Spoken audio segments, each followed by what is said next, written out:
जोहार दोस्तों, स्वागत है आपका झारखंड न्यूज नेटवर्क में। आइए देखते हैं आज की तमाम बड़ी खबरों को। चाईबासा में एक साथ 4 शव बरामद, एक का सिर कटा मिला। पश्चिमी सिंहभूम के चाईबासा में एक साथ 4 शव बरामद हुए हैं। चक्रधरपुर रेल मंडल के केंद्रपोशी ताराबुरुल टाउन लाइन पर चारों शव छत विपक्ष स्थिति में मिले, जिसके बाद तीसरी लाइन का संचालन रोक दिया गया। सभी शव 2 से 3 किलोमीटर की दूरी के रेंज में मिले हैं। इससे इलाके के लोगों में दहशत है। घटना शुक्रवार रात करीब 2:30 बजे की बताई जा रही है। यह पता लगाया जा रहा है कि चारों लोगों की हत्या हुई है या उन्होंने आत्महत्या की है। पुलिस ने मौके पर पहुंचकर जांच शुरू कर दी है। हालांकि जिस तरह शव बरामद हुए हैं उससे हत्या को आत्महत्या दिखाने का प्रयास लग रहा है। जानकारी के मुताबिक रेलवे ट्रैक पर एक पुरुष, एक महिला और एक बच्चे समेत 3 लोगों के शव मिले हैं। वहीं एक शव को बोरे में बांधकर रेलवे ट्रैक में फेंका गया है। 3 शवों में एक महिला और 2 बच्चे की बॉडी मिली है। महिला के हाथ बंधे हुए हैं, वहीं बच्चे की लाश बोरी में मिली। रेल पटरी पर 4 लोगों जिसमें युवक, युवती और 2 बच्चे की लाश मिलने से इलाके में सनसनी फैल गई है। हजारीबाग में 3 दिन बाद अगवा बच्चे का शव बरामद। किडनैपर्स ने मांगी थी 5 लाख की फिरौती। झारखंड के हजारीबाग जिले से अपहरण 8 साल के बच्चे का शव तिलैया डैम जवाहर घाट के पास से बरामद हुआ। अपहरणकर्ताओं ने बच्चे की हत्या कर शव को डैम में फेंक दिया था। आरोपियों के बयान पर पुलिस ने गोताखोरी की मदद से शनिवार सुबह करीब 8 बजे बच्चे के शव को बरामद किया, जिसके बाद शव को तिलैया घाटी डैम की बरही थाना लाया गया। फिलहाल पुलिस आगे की कार्रवाई में जुटी हुई है। बता दें कि चलकूसा प्रखंड के चांदनी चौक स्थित उसकी दुकान में अपराधियों ने बुधवार की शाम को दिनेश साव के 8 वर्षीय पुत्र दीपक साव को अपहरण कर लिया था। अपहर्ताओं ने बच्चों को छोड़ने के एवज में फोन कर 5 लाख की फिरौती मांगी थी। परिजनों की सूचना पर पुलिस ने त्वरित कार्रवाई की। मामले में शुक्रवार को पुलिस ने 4 लोगों को गिरफ्तार कर लिया। शुक्रवार शाम तक बच्चे की बरामदी नहीं हो सकी थी। पुलिस ने आरोपियों से पूछताछ की। उनके बयान के आधार पर शनिवार सुबह बच्चे का शव जवाहर घाट के पास से निकाला गया। झारखंड और पश्चिमी बंगाल पुलिस ने बनाई अवैध शराब की बिक्री रोकने की रणनीति। लोकसभा चुनाव 2024 की तैयारी और मतदान शांतिपूर्ण कराने के लिए शुक्रवार को इंटर स्टेट समन्वयन समिति की बैठक पुरुलिया के बालीगुमा पुलिस लाइन में हुई। इसमें झारखंड और पश्चिम बंगाल के पुलिस अधिकारी शामिल हुए। बैठक में शांतिपूर्ण चुनाव के लिए अवैध शराब की तस्करी पर रोक लगाने की चर्चा हुई, क्योंकि बंगाल में शराब कम मूल्य पर मिलती है। वहीं दूसरे ओर चेकिंग के लिए बॉर्डर पर चेक नाका तैयार भी किया जाएगा, ताकि वहां पर लगातार वाहनों पर चेकिंग की जा सके। इसके साथ ही अपराधियों का डाटा भी एक दूसरे के साथ शेयर किया गया, ताकि चुनाव से पहले छापेमारी कर ऐसे लोगों के खिलाफ कार्रवाई की जा सके। बैठक के दौरान सुरक्षा व्यवस्था को समन्वयन बनाकर काम करने सहित अन्य मुद्दों पर भी चर्चा की गई। बैठक में झारखंड पुलिस की ओर से IG Bokaro Michael Raj, Ranchi DIG Anup Birthare, Chaibasa DIG Ajay Linda, Dumka DIG Sanjeev Kumar और बोकारो डीआईजी सुरेंद्र कुमार झा शामिल हुए। इसके अलावा जमशेदपुर एसएसपी, सरायकेला और पाकुड़ एसपी के अलावा रांची के ग्रामीण एसपी के अलावा कई एसपी रैंक के अधिकारी भी शामिल हुए।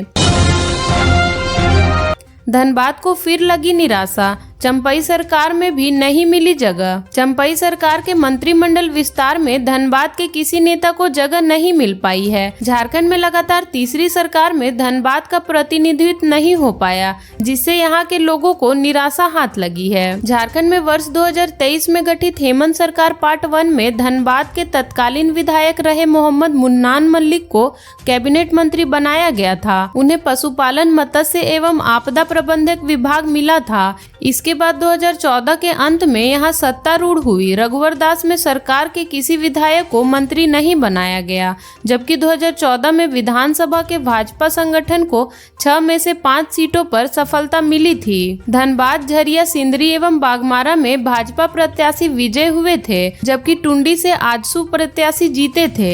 वर्ष 2019 के अंत में यहाँ सत्ता से लौटा हेमंत सरकार पार्ट 2 ने भी धनबाद में किसी नेता को जगह नहीं मिली है। यहाँ झामुमो एवं कांग्रेस का एक एक सीट पर कब्जा रहा। टुंडी के विधायक मथुरा प्रसाद महतो 3 टर्म में विधायक रहे, पहले भी यहां कैबिनेट मंत्री रह चुके हैं। झरिया की विधायक पूर्णिमा नीरज सिंह के नाम की चर्चा भी हो रही थी। कांग्रेस कोटा से उन्हें मंत्री बनाने की बात आ रही थी, लेकिन कांग्रेस ने इस बार भी पुराने चेहरे पर भी दांव लगाना उचित समझा। स्टॉक खत्म होने से 30 दिन पहले कंपनियों से मांगनी होगी दवा। रांची रिम्स में अचानक दवा और सर्जिकल आइटम खत्म होने से मरीजों को परेशानी का सामना ना करना पड़े, इसके लिए निर्देशक ने मेडिकल स्टोर के इंचार्ज को निर्देश दिया है। उससे कहा गया है कि दवा और सर्जिकल आइटम खत्म होने से 30 दिन पहले ही मांग कर स्टॉक कर ले। समय पर दवा उपलब्ध हो यह सुनिश्चित करना मेडिकल स्टोर के इंचार्ज का काम है। गौरतलब है कि मेडिकल और सर्जरी के दवाएं और सामग्री उपलब्ध कराने वाली एजेंसी को ऑर्डर पहले से नहीं दिया जाता है। इस कारण कई बार मरीजों को बाहर से इंजेक्शन सीरीज, गॉज, कॉटन और दवाएं मांगनी पड़ती है। अब नई व्यवस्था से इस समस्या में मरीजों को राहत मिलेगी। निर्देशक ने यह भी कहा है कि जो कर्मचारी ऐन मौके पर दवा व सर्जिकल आइटम का ऑर्डर लेकर नहीं आएगा, उस पर कार्रवाई की जाएगी। अभी वार्ड में दवा व अन्य सामग्री नर्स को लेकर जाना होता है। नर्स मरीजों की मांग के अनुसार स्टोर से दवाएं लाती है। सामग्री लाने के लिए स्टाफ नर्स को वार्ड में छोड़कर स्टोर में जाना पड़ता है। इससे मरीजों को इलाज में प्रभावित होता है। नई व्यवस्था के तहत मेडिकल स्टोर के कर्मचारी वार्ड में दवा पहुंचाएंगे। नर्स को दवा लेने के लिए स्टोर नहीं जाना पड़ेगा।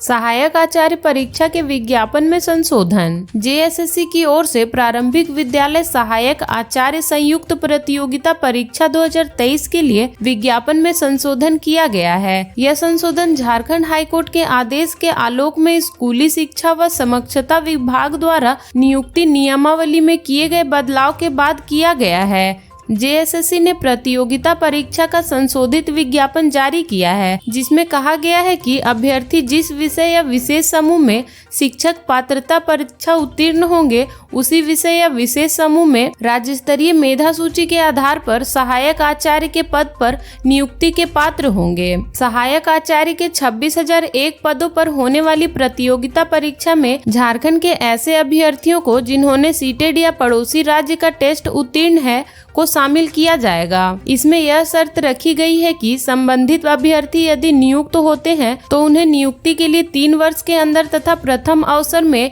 जेटेड उत्तीर्ण करना अनिवार्य होगा। जेएसएससी ने कहा है कि नए अभ्यर्थियों से ऑनलाइन आवेदन प्राप्त करने के लिए लिंक यथाशीघ्र आयोग के वेबसाइट पर प्रकाशित किया जाएगा। यह लिंक मात्र नए अभ्यर्थियों के लिए खोला जाएगा। अंततः पूर्व में आवेदन समर्पित करने वाले अभ्यर्थियों को पुनः आवेदन समर्पित करने की आवश्यकता नहीं है। गैंगस्टर प्रिंस खान का कसा नकेल, ईडी ने दर्ज किया केस। धनबाद के व्यापारियों के नाक में दम करने और रंगदारी के पैसे से अकुल संपत्ति बनाने वाले वासेपुर के गैंगस्टर प्रिंस खान उर्फ हैदर अली का शिकंजा कसता जा रहा है। इंटरपोल के नोटिस के बाद अब ईडी ने अपनी निगाहें इस हिस्ट्री सीटर पर टेढ़ी की है। ईडी ने प्रिंस पर इन्फोर्समेंट केस इन्फॉर्मेशन रिपोर्ट दर्ज कर ली है। बताते चले कि आर्थिक अपराधों में जिसमें विदेशी मुद्रा का मामला भी होता है, उसकी जांच प्रवर्तन निर्देशालय करता है। इन्फोर्समेंट केस इन्फॉर्मेशन रिपोर्ट एक औपचारिक एंट्री होती है जो ईडी द्वारा दर्ज किया जाता है।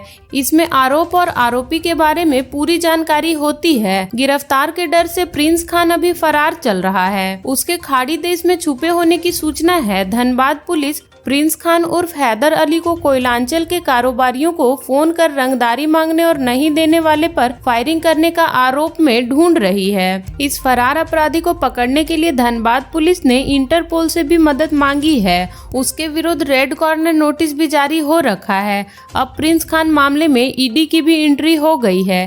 झारखंड के ऐसे ही छोटी बड़ी खबरों से जुड़े रहने के लिए चैनल को सब्सक्राइब कर ले और बेल आइकन प्रेस कर ले ताकि हर वीडियो का नोटिफिकेशन आपके फोन पे चला जाए।